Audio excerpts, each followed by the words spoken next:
Bab 568 5 lawan 1, aku tetap akan menang. Hidup manusia adalah proses membina diri. Dalam proses pembinaan ini, tidak ada orang yang bisa terus menjaga hati murni dan selalu berhati satu. Semua orang pasti akan masuk ke fase bimbang. Semua orang pasti akan masuk ke fase bimbang. Bagaikan seorang pengemis yang mendadak kaya, apakah dia masih bisa tetap sadar diri? Sander melihat wanita yang ada di depannya dan berkata, "Kamu terus menungguku." Rosa menganggukkan kepalanya, "Lia." Sander tersenyum dan berkata, "Apa kamu tidak marah?" Rosa berkata, "Marah kok, tapi aku mengerti, karena semua orang pernah masa muda."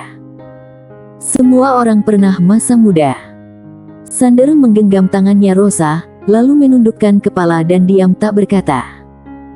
Rosa juga tidak melawan, membiarkan Sander menggandeng tangannya. Dia pun tersenyum dan berkata, "Besok akan menyerang balik, apa rencanamu?" Sander tersenyum dan berkata, "Ibu sudah mengatur segalanya, aku hanya perlu pergi saja." Rosa berkata dengan serius, "Sekarang aku lebih khawatir dengan ketua sekte masa lalu itu." Sander mengerutkan kening dan berkata, "Kamu takut dia melanggar aturan?" Rosa menganggukkan kepalanya. Sander tersenyum dan berkata, "Sama seperti yang aku pikirkan." Rosa pun tercengang, lalu mengerti dan tersenyum berkata, "Iya juga." Jika wanita ini tidak mengikuti aturan, sebenarnya bagi Sander juga bukan hal yang buruk. Sander mendadak berkata, "Aku pergi mencari Kak Maura." Rosa pun sedikit panik, dia memandang Sander, lalu Sander pun tersenyum dan berkata, "Jangan khawatir, aku akan menyelesaikan masalah Kak Maura ini." Dia sudah memutuskan akan giat berlatih selama 10 tahun ini. Jika tidak bisa mencapai tingkat tak terkalahkan, maka dia akan memanggil bibi bergaun polos, kakek, Siro dan bibi Oril datang ke sini. Bukannya jalan kejahatan itu sangat hebat? Bibi bergaun polos tidak bisa mengalahkannya, maka aku memanggil 5 orang. Jalan kejahatan pun terdiam tak berkata. Rosa menggenggam balik tangannya Sander lalu berkata, "Kamu juga jangan merasa stres, berjuang sekuat tenaga saja." Sander menganggukkan kepalanya, "Tenang saja, aku tahu batasannya." Rosa tersenyum, "Pergi mencari Selin sana." Sander mengandeng tangannya Rosa, "Sama-sama." Rosa langsung memelototi Sander, "Untuk apa aku pergi mencarinya?" Tatapan mata ini memiliki 1000 makna. Sander sedikit melamun, lalu dia pun membungkukkan badan mencium keningnya Rosa. Rosa tidak menolak, melainkan bersandar ke pelukan Sander dan berkata, "Kamu tahu tidak, aku sangat kagum dengan hubunganmu dengan kakak di Bima Sakti." Sander bertanya, "Kenapa?" Rosa tersenyum, "Karena hubungan kalian sangatlah polos." Sander memeluk pinggangnya Rosa, lalu berkata, "Setelah Kak Maura keluar, kita kembali ke Bima Sakti untuk sementara waktu, bagaimana?" Sander menganggukkan kepalanya. Rosa tersenyum dan berkata, "Baik." Setelah itu, dia menjinjitkan kakinya dan berbisik di telinganya Sander, "Nanti aku akan siapkan ranjang super besar." Sander mengedipkan matanya, "Kenapa menyiapkan ranjang yang besar?" Rosa tersenyum tipis dan berkata, "Main kartu poker." Sander mendadak membungkukkan badan mencium bibirnya Rosa. Badan Rosa bergetar, awalnya ingin melawan, tapi menyadari badannya sangat lemas. Tidak lama kemudian, barulah berpisah. Sander melihat Rosa yang ada di pelukannya, dan tersenyum berkata, "Aku sudah ingat masalah ranjang super besar, haha." Setelah itu, Sander pergi. Rosa melihat sumber leluhur yang ada di tangannya, lalu tersenyum sangat manis. Dia tersenyum bukan karena sumber leluhur, melainkan karena Sander sudah kembali mencari jati dirinya sendiri. Dia benar-benar merasa bahagia. Setelah berpisah dengan Rosa, Sander pergi ke ruang latihan untuk mencari Selin. Melihat Sander datang, Selin sedikit kaget. Sander ingin berkata, tiba-tiba Selin berkata, "Ayo kita bertarung." Sander pun tercengang. Selin melihat Sander, "Ayo." Sander tersenyum dan berkata, "Baik." Mereka berdua bersamaan menarik pedang. Wush, wush. Terdengar suara deru pedang di langit lalu cahaya pedang menebas. Baf. Cahaya pedang langsung menebas dari tengah, kemudian mereka berdua serentak mundur. Setelah berhenti, Selin sedikit kaget dan berkata, "Kamu."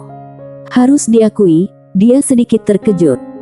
Waktu dia berjumpa dengan Sander, meskipun Sander memiliki kekuatan yang luar biasa, juga berbeda jauh dengannya. Namun, sekarang kekuatan Sander sudah kuat hingga tahap seperti ini. Sander tersenyum dan berkata, "Jika aku tidak ada peningkatan yang pesat, maka akan merasa bersalah dengan keluargaku." Selin menganggukkan kepalanya, "Ayo lagi." Sander malah menggelengkan kepalanya, "Tidak." Selin mengerutkan keningnya, "Kenapa?" Sander tersenyum dan berkata, "Besok kita akan bertarung bersama melawan musuh." Selin meliriknya sekilas dan diam tak berkata. Sander berjalan ke depannya Selin, lalu menarik tangannya dan berkata, "Ada banyak hal yang ingin aku katakan padamu." Sander merasa bersalah dengan wanita yang ada di depannya. Waktu itu, demi menyelamatkan dirinya, dia sampai bertentangan dengan alam semesta nyata. Rasa persahabatan ini, Sander tidak bisa membalasnya dalam seumur hidup ini. Selin melihat Sander, "Kamu dan kakak." Sander menganggukkan kepalanya. Selin mengacungkan jempol dan berkata, "Hebat." Sander diam sejenak dan berkata, "Kamu tidak cemburu?" Selin memelototi Sander sekilas dan ingin menarik pedangnya. Sander tidak berani bercanda dengan Selin. Dia tahu Selin mudah tersinggung, kalau bercanda keterlaluan, pasti akan mengamuk. Selin mendadak berkata, "Coba ceritakan kisahmu dengan kakak di Bima Sakti." Setelah itu, dia merenung sejenak dan lanjut berkata, "Tidak boleh menyembunyikan sesuatu." Sander mengedipkan matanya, ada sedikit negatif, juga mau diceritakan. Selin menganggukkan kepalanya, "Katakan." Sander tersenyum dan mulai menceritakan kisahnya dengan Kak Maura di Bima Sakti. Tentu saja, ada beberapa hal harus disembunyikan. Tidak lama kemudian, Selin berkata, "Akhirnya kakak memilih untuk pergi menekan malapetaka alam semesta." Sander memandang Selin, "Apa kamu tahu dia akan melakukan hal seperti ini?" Selin menganggukkan kepala dan berkata, "Bukan hanya aku, Rosa juga tahu. Karena malapetaka alam semesta akan semakin kuat setiap kalinya. Kakak sudah menekan beberapa tahun. Kekuatan malapetaka alam semesta lebih kuat dari yang kami bayangkan. Awalnya kami mengira kakak sudah mengorbankan diri untuk menekan malapetaka alam semesta ini, untung masih hidup." Setelah itu, dia menoleh ke arah Sander, "Untung saja kakak masih ada sifat manusia, kalau tidak kakak sudah berubah 380 derajat. Sifat manusia." Sander menganggukkan kepalanya, "Untung saja Maura masih memiliki sedikit sifat manusia. Jika kehilangan sifat manusia, Maura tidak akan memikirkan dunia ini." Selin mendadak berkata, "Sebelumnya kamu pernah pergi ke dunia malapetaka?" Sander menganggukkan kepalanya. Selin memandang Sander, lalu ingin berkata tapi tidak mengungkapkannya. Sander menggenggam erat tangannya dan tersenyum berkata, "Tenang saja, aku pasti akan menyelamatkannya." Selin menganggukkan kepalanya. "Kak Maura." Sander menengadahkan kepala ke ujung langit, tatapan mata sangat tegas. Intinya, sekarang dia sudah memikirkan hasil yang terburuk, jika tidak bisa maka langsung keroyokan mengalahkan jalan kejahatan itu. 5 orang melawan jalan kejahatan, pasti akan menang. Jalan kejahatan pun sedikit tak berdaya. Keesokan harinya, pagi harinya, semua master berkumpul di langit berbintang. Master 3 keturunan klan yang hadir lengkap. Bukan hanya demikian, juga ada banyak penjelajah waktu. Para penjelajah waktu juga baru direkrut oleh Stella. Stella ingin mencari orang juga sangat mudah. Karena bagaimanapun juga, dia memiliki sumber leluhur. Sekarang pil sumber leluhur yang ada di tangannya adalah mata uang yang paling berguna di sungai waktu ini. Sander berjalan ke depan Arya dan si putih. Arya sedang menjilati sebuah lollipop, lalu melihat Sander datang dia pun berkata, "Apa?" Sander tersenyum dan memberikan 2 buah sumber leluhur kepada Arya dan si putih, "Untuk kalian." Sumber leluhur. Arya melihat sumber leluhur yang ada di tangan Sander, lalu berkata dengan heran, "Kenapa kamu memberikan itu pada kami?" Sander berkata, "Sumber leluhur adalah benda yang paling berharga di alam semesta ini, kalian gunakan untuk latihan." Arya melirik Sander sekilas dan diam tak berkata. Si putih mengelus sumber leluhur itu dan sangat penasaran. Sander berkata dengan serius, "Benar-benar sangat berharga." Arya menggelengkan kepalanya, tidak mau. Sander sedikit bingung dan berkata, "Kenapa?" Arya berkata dengan tenang, "Terlalu berharga, kamu pakai sendiri saja." Si putih langsung mengayunkan cakarnya, lalu menunjuk sumber leluhur itu dan menggelengkan kepalanya, juga tidak tahu sedang mengungkapkan apa. Melihat ekspresi si putih, Sander sedikit heran dan berkata, "Apa yang dia katakan?" Arya berkata, "Dia bilang, kamu pakai sendiri saja."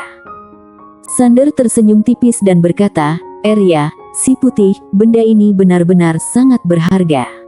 Merupakan satu-satu bendanya yang bisa aku berikan pada kalian." Arya merenung sejenak lalu bertatapan mata dengan si putih. Lalu, mereka berdua pun menyimpan 2 buah sumber leluhur itu dengan terpaksa. Melihat kondisi ini, Sander merasa tak berdaya. Apakah dirinya sudah salah kasih? Pada saat ini, Stella mendadak berkata, "Bentuk formasi." Boom! Muncul cahaya bintang di langit, kemudian membentuk menjadi portal teleportasi yang bisa memuat ratusan ribu orang.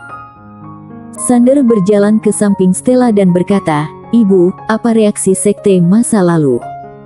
Stella tersenyum dan berkata, "Tentu saja ada. Mereka tidak mungkin diam saja." Sander memandang Stella dan berkata, "Berapa persen peluang kita memenangi pertarungan ini?" Stella menggelengkan berkata, "Hanya dengan mulai bertarung baru akan tahu hasilnya." Sander menganggukkan kepalanya, "Ayo mulai bertarung." Dua belah pihak sudah berkonflik cukup lama, sekarang sudah waktunya untuk mengakhiri semua ini. Stella menarik tangannya Sander, lalu tersenyum padanya, barulah melirik Fanny dan lainnya yang berdiri di kejauhan. Fanny dan lainnya melihat Stella sekilas, lalu memandang Sander. Beberapa saat kemudian, Fanny menganggukkan kepalanya.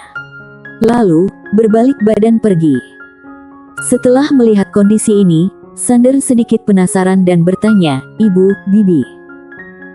Stella tersenyum dan berkata, "Kekuatan mereka dan Nona Teza paling kuat di sini, jadi aku menyuruh mereka melakukan hal yang tidak bisa dilakukan oleh manusia biasa."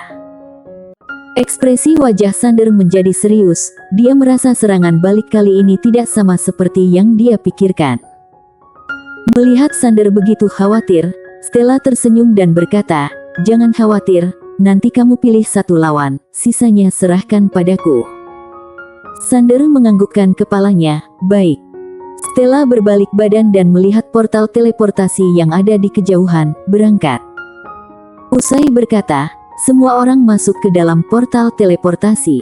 Tidak lama kemudian, portal teleportasi mulai bergerak, cahaya bintang menyelimuti semua orang. Seketika, semua orang langsung menghilang dalam portal teleportasi. Bersambung.